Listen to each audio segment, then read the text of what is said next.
Hello and welcome to the YouTube channel of mprugs.com. My name is Mike. I'm the moderator in a series of videos that is all about handmade carpets from around the world. I welcome you to our channel and I hope you and your family are doing well. In today's episode, I want to feature a design and explain to you a couple of things. One is we're talking about the uniqueness of designs. It's something I get a lot of questions about, being that a lot of the genuine handmade, whether it's Persian rugs, whether it's Iran, whether it's in this case right here, I'm going to use a couple of pieces from Turkey, or any type of handmade rugs. One of the things that people oftentimes talk about, the dealers will always tell you, is that these are one of a kind, these are individually made pieces. And it's something I've been getting a lot of questions about. And so I thought I'm going to explain to you a little bit about what it actually means when people talk about one of a kind handmade rugs. And this is pretty much even though in this case, like I said, we got a couple of Turkish pieces, whether it's Persian, Turkish, Indian, doesn't really matter. The other thing I wanted to show you is a couple of, this is a very rare example right here, and that has to do with designs, in particular about how people go about weaving rugs based on designs, and then how sometimes designs are sold from one workshop to the next, and how the weavers in different workshops will take the same design, but they tweak them a little bit and add their own little flavor to it, so to speak. So you may have a very popular design, like in this case right here, we have a Trio Life design. This is called the Sad Autumn. It's one of the most classic, very popular designs in the Turkish Hereke rugs, especially in the older ones. But I'm actually going to feature these two pieces because we also have a more recent edition. As you can see right here, we have a Khankhali, but same design, but you have different qualities. So we have, for example, we got a 1414 quality, and I'm going to explain it to you in a little bit. Here we have a 1616 quality, and in the framed piece that we also have, that I didn't bother hanging up because frankly didn't have a whole lot of room here. But this frame piece right here, this is a 1212 piece. And but all three of them feature the same design. So we have what is known as a pictorial Trio Life, the Sad Autumn design, but I'll showcase these three pieces so that I can explain to you a little bit how different workshops have taken designs, made changes to them, and also how sometimes the sizing of the rugs that I have described, we talked about in some of my other videos, how you can make rugs smaller and finer as a result, but sometimes actually you can also do the opposite. So in this video, we're going to be talking about two things. One is I want to explain because this is something I get a lot of questions about, and that has to do with what it actually means for a rug to be unique or one of a kind, so to speak. And the other thing is I wanted to showcase using this Sad Autumn pictorial design of the Hereke rug. So I was going to show you the differences in qualities and everything, and how we as rug dealers, when we look at the rugs, how we can evaluate them, examine them, and give you also some pointers. So to basically get started here, like I said, I picked out these couple of pieces, and one of the questions that I actually get quite a bit of is, well, people go to my website, they visit us at mprugs.com, or they see our YouTube channel. And one of the questions that I oftentimes get is, well, Mike, if the rugs are supposedly unique then how come we're able to find similar pieces that are virtually almost identical? Because in theory, it would take away some of the credibility of the rug dealers when they say that these are basically one of a kind.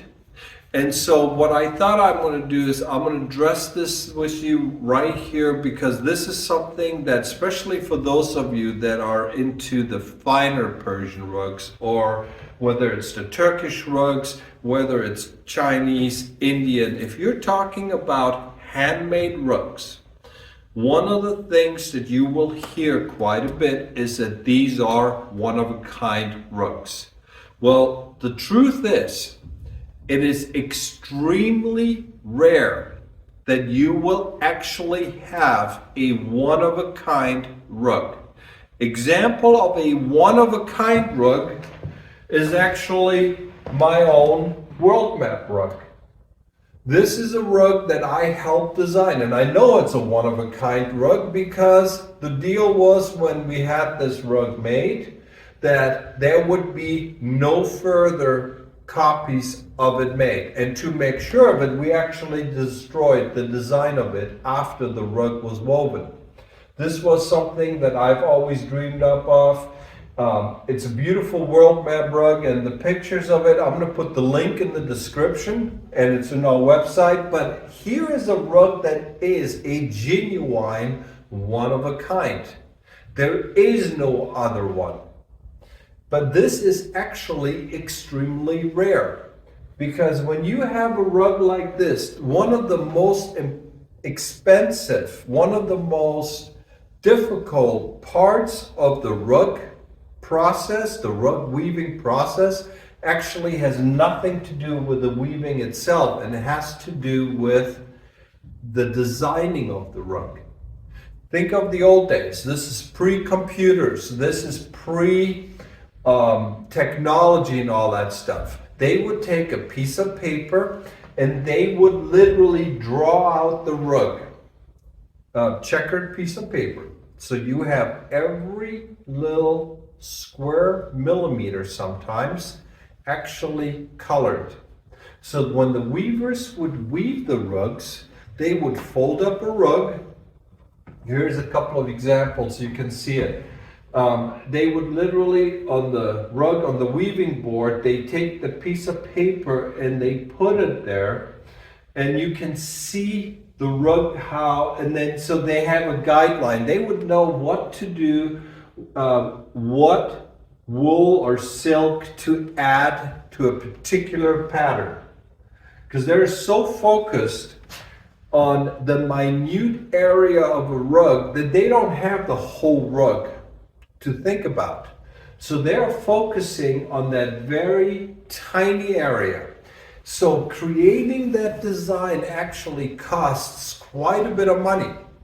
And so what they would oftentimes then do is, when they are done making the design, the designers oftentimes would then hire the weavers, or they work side by side. Oftentimes you have, for example, an investment banker. This is how, for example, the Serafians in the Isfahans, this is how they got started. You have a wealthy businessman who will go in and they'll hire the designer, they will hire the weaver, and they will eventually pair them up in ways where they can work well together. And so you have the designer, and then you have the weaver, and then you have also the wool supplier and everything. But in a lot of times, the workshops, the owners are either the designers themselves, or they are the ones who contract the designers and then hire the weavers. It's actually rare to have a workshop where you have people actually, where the owner actually knows how to weave a rug. The owner is typically a businessman. And so that is generally how it works. But what you have in this particular case, and I'm just using these two pieces right here as an example, you have a beautiful old design. This was actually inspired back many decades ago by a workshop in Turkey, in Hereke, known as the Ozipek workshop, the association. And the weavers, they're the ones who get credit for the sad autumn design. It's a beautiful pictorial design, as you can see also in the pictures and everything. And you have a lot of detailing. But what they do is when they design a rug, whether it is this one right here to my right, and this is, just to give you an idea, this is a 16-16 quality, meaning 16 double knots. These are Turkish knots, 16 double knots per centimeter. Just imagine how incredible. I mean, here you get the picture of the measuring tape, and you can just see how detailed the artwork is. This rug right here would have over 2.5 million knots. And given the size of it, this is about 1 square meter. So you're talking about a rug right here that has right about 2.5 million handmade double knots. This piece right here was made in the 1970s, early 70s, and it has the classic Ozipek signature also. But before this rug actually came this Ozipek. This Ozipek we know is older because of its signature, whereas you have a classic. This is almost like a Turkish writing. This is more of an Arabic writing, and you'll notice older work. This was an association where the weavers worked independently, so you would have some that would sign it in a more Turkish manner. Then you have some that would do more Persian. You also had some that would do a little bit more Arabic. But in all cases, you always had the Turkish, you would always have Hereke and then Ozipek. But you will have the signature at the top, for example. Now in this case, they took that same design. But here you have a 14-14 quality. And that means, again, 14 double knots per centimeter. Comes out to be about almost 2 million knots versus 2.5 million knots. This is made in the late 60s, we guesstimate, again, based on our experience and what we have dealt with over the years.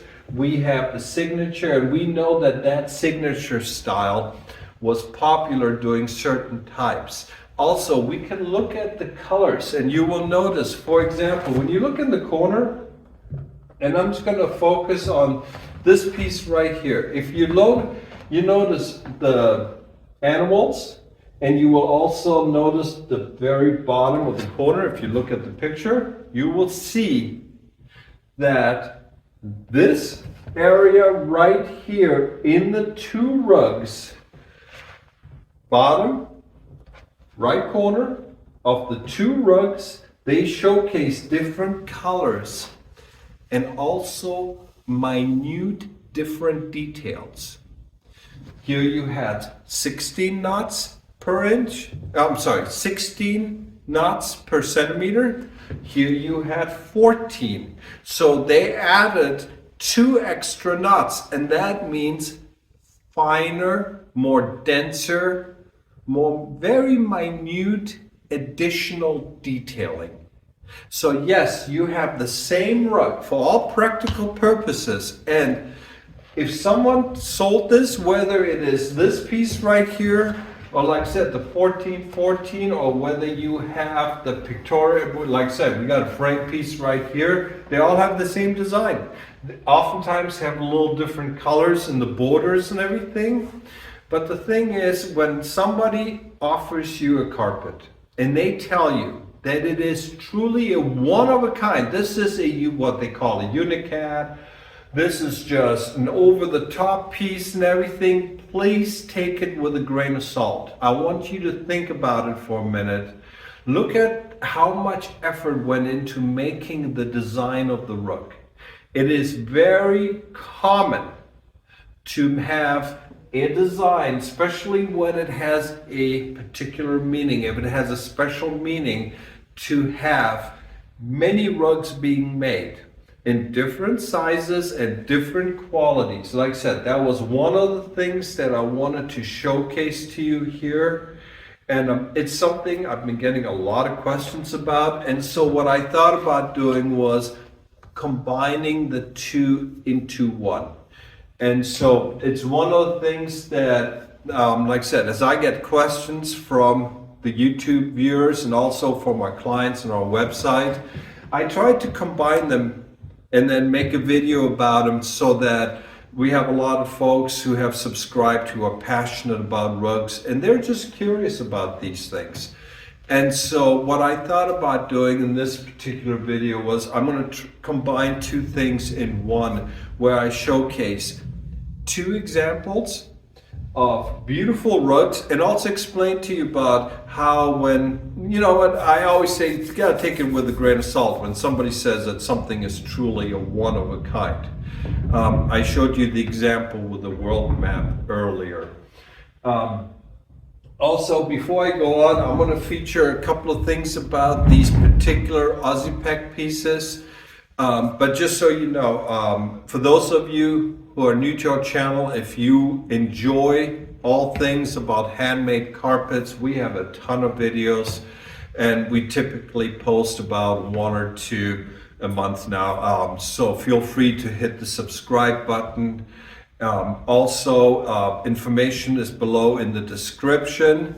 Also, if you have questions about rugs that you may have, I have absolutely no problems answering, giving you quick advice or answering any questions you may have.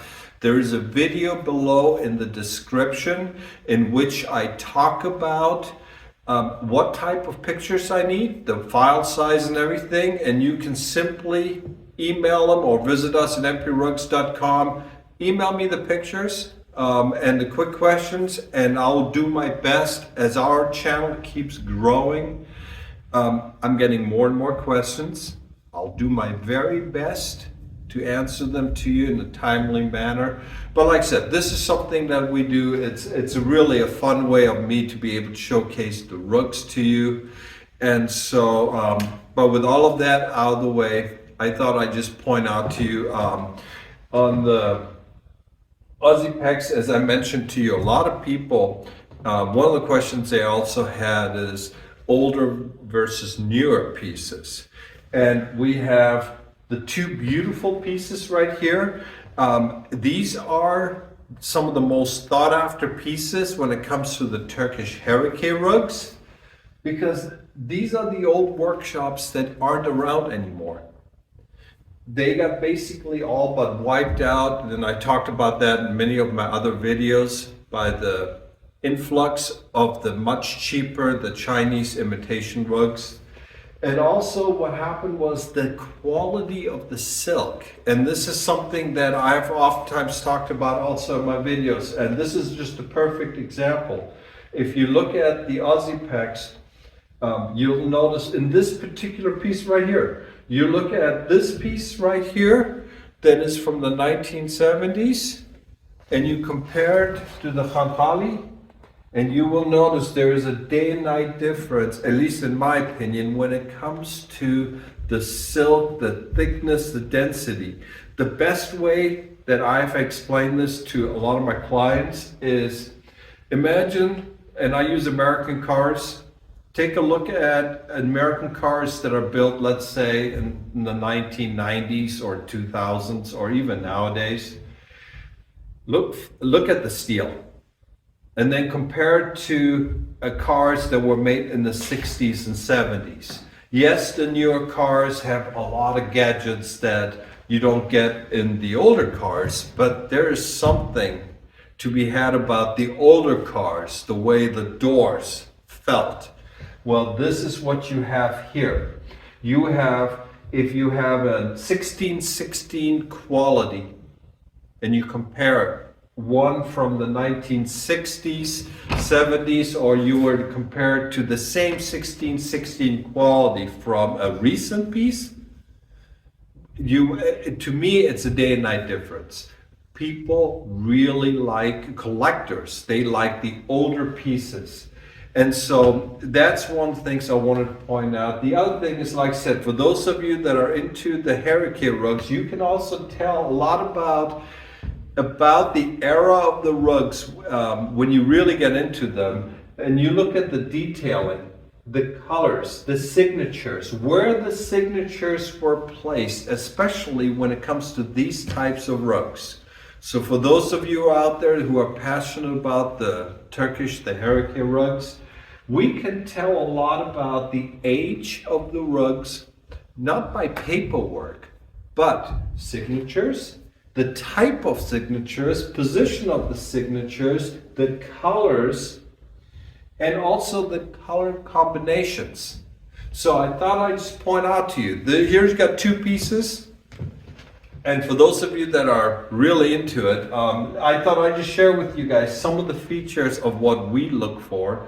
Also, when we look at the silk, we have learned that sometimes various types of silk the qualities of the silk would change.